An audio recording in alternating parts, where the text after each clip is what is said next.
ఈ రోజే డౌన్లోడ్ చేయండి. మీ ఫేవరెట్ షోస్ చూడండి. అది అప్పుడు మీ ఇంటికి వచ్చినప్పుడు మీకు మేనకోళ్ళుంది, తనే మా ఇంటి కోడలని చెప్పారు కదా. మరిప్పుడు నా కూతురు మీ కోడలంటున్నారు. ఇదంతా నాకేం అర్థం కావట్లేదమ్మా. అంటే అది అన్నయ్య. అమ్మా, ఏంటమ్మా నిజం చెప్పడానికి ఆలోచిస్తున్నా? ఇంకా మావయ్య దగ్గర ఎలాంటి దాపరికాలు వద్దు. ఆయనకి అన్నీ తెలియాలి.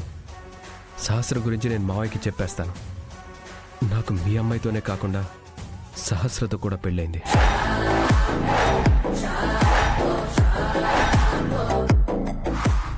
అంతేకాదు మావయ్య, సహస్ర ఇప్పుడు గర్భవతి.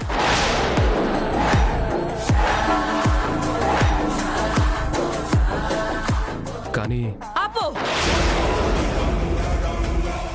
అయ్యో అన్నయ్య, ఒకసారి నా మాట వినండి.